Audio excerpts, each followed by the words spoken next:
जोशीमठ की जड़ें कमजोर, छेड़ा तो आएगी तबाही 47 साल पहले ही दे दी गई थी चेतावनी। उत्तराखंड के जोशीमठ में जमीन धंसने की घटनाएं बढ़ती जा रही हैं। यहाँ के सिंगधार वार्ड में भगवती मंदिर धराशायी हो गया। यह तबाही की पहली घटना है। यहाँ के करीब 603 घरों में दरारें आ चुकी हैं, जमीन फट रही है। लेकिन जोशीमठ के ऐसे हालात के लिए आज से करीब 47 साल पहले सरकार को चेता दिया गया था। विश्व आयोग की रिपोर्ट ने विस्तार से जोशीमठ में आने वाले खतरे को बताया था, लेकिन सरकार ने रिपोर्ट को ठंडे बस्ते में डाल दिया। उत्तराखंड के जोशीमठ में धरती जगह जगह धंस रही है। सैकड़ों घरों में दरारें आ गई हैं। हालात ऐसे बनते जा रहे हैं कि लोग घर से जा रहे हैं। घर के घर कभी भी भराभर गिर सकते हैं। जोशीमठ के लोग बुरी तरह से सहमे हैं। इस घटना पर देश ही नहीं, दुनिया भर के कई देशों के पर्यावरणविदों की नज़र है। लोगों के बीच बस रही यह सवाल हो रहा है कि आखिर यह धरती धंस क्यों रही है। जोशीमठ में एनटीपीसी पावर प्रोजेक्ट के टनल में निर्माण कार्य चल रहा है। ऐसे में क्यों कहा जा रहा है कि इस टनल के कारण जोशीमठ में ऐसी घटनाएं हो रही हैं। लेकिन एनटीपीसी ने तपोवन विष्णुगाड़ परियोजना में ब्लास्टिंग न कर टीवीएम मशीन का उपयोग किया, ताकि ब्लास्टिंग से होने वाले नुकसान जोशीमठ को प्रभावित न कर सकें। काम तब तक ठीक रहा या ठीक तरह से चल रहा था जब तक टीवीएम मशीन सुरंग बनाती रही। लेकिन 2009 में सुरंग का 11 किलोमीटर काम हो जाने के बाद टीवीएम खुद जमीन में धंस गई। 24 सितंबर 2009 को पहली बार टीवीएम अटकी। इसके बाद इस मशीन से 6 मार्च 2011 में फिर से काम शुरू हो गया। 1 फरवरी 2012 को फिर बंद हो गया। 16 अक्टूबर 2012 को फिर शुरू हुई, लेकिन 24 अक्टूबर 2012 को फिर बंद हुई। इसके बाद 21 फरवरी 2020 में 5 दिन टीवीएम चली। उसने करीब 20 मीटर तक सुरंग को काटा। उसके बाद से वह बंद हुआ। एनटीपीसी के इस प्रोजेक्ट के अलावा जोशीमठ में हेलंग मारवाड़ी बाईपास का भी विरोध हो रहा था। यहाँ पे दरअसल विश्व आयोग की रिपोर्ट ने 1976 में कहा था कि जोशीमठ की जड़ पर छेड़खानी जोशीमठ के लिए खतरा साबित होगा।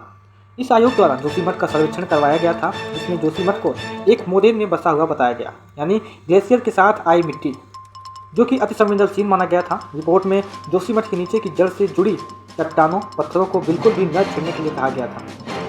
वहीं यहाँ हो रहे निर्माण कार्य को सीमित दायरे में समेटने की बात या गुजारिश की गई थी, लेकिन आयोग की रिपोर्ट लागू नहीं हो सकी।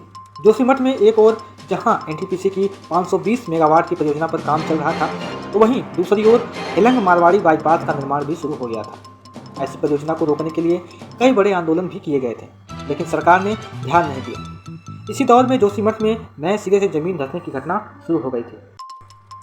हालांकि बाईपास का निर्माण अभी 2 से 3 महीने पहले ही शुरू हुआ है, लेकिन एनटीपीसी परियोजना का निर्माण जो कार्य है वो वर्षों से चला आ रहा है। 2021 की आपदा के बाद जोशीमठ में अक्टूबर 2021 से अचानक जमीन धंसने की घटना देखने को मिल रही थी। भूधसाओं से धरती फट रही थी, मकानों में दरारें आ रही थी। मिश्र आयोग ने अपनी रिपोर्ट में सुझाव दिए थे। जोशीमठ में 70 के दशक में चमोली में आई सबसे भीषण तबाही बेलाकुची बाढ़ के बाद से लगातार भूधसाव की घटनाएं सामने आती रही। तब चमोली यूपी का हिस्सा हुआ करता था। जमीन धंसने की घटनाएं सामने आने के बाद यूपी सरकार ने गढ़वाल कमिश्नर मुकेश मिश्रा को आयोग बना करके सर्वे कराने का आदेश दिया था। 1975 में गढ़वाल कमिश्नर मुकेश मिश्रा ने एक आयोग का गठन भी किया था। इस मिश्रा आयोग ने कहा था कि इसमें भूवैज्ञानिक, इंजीनियर, प्रशासन के कई अधिकारियों को शामिल इसने किया था। 1 साल के बाद आयोग ने अपनी रिपोर्ट सरकार को सौंपी। इस रिपोर्ट में कहा गया कि जोशीमठ एक रेतीले चट्टान पर स्थित है। जोशीमठ की तलहटी में कोई भी बड़ा काम नहीं किया जा सकता। ब्लास्ट, खनन, सभी बातों का इस रिपोर्ट में जिक्र किया गया था और बताया गया था कि बड़े बड़े निर्माण या खनन न यहाँ पे किया जाए और अलकनंदा नदी के किनारे सुरक्षा जो है दीवार बनाई जाए। यहाँ बहने वाले नालों को सुरक्षित किया जाए, लेकिन रिपोर्ट को सरकार ने दरकिनार कर दिया, जिसका नतीजा आज सामने है। अब इन क्षेत्रों में संकट है। अब चिंता की बात यह है कि यह भूधसाव जोशीमठ की तलहटी से जोशीमठ मुख्य बड़ी आबादी वाले क्षेत्र में पहुँच गया है। स्थानीय जानकार बताते हैं कि जोशीमठ के लिए आपदा की आशंका हमेशा से ही हो रही थी, क्योंकि जोशीमठ की तलहटी पर सालों से भूस्खलन हो रहा था। जोशीमठ के स्योमा, खोन जैसे गांव दशकों पहले ही खाली कर दिए गए हैं।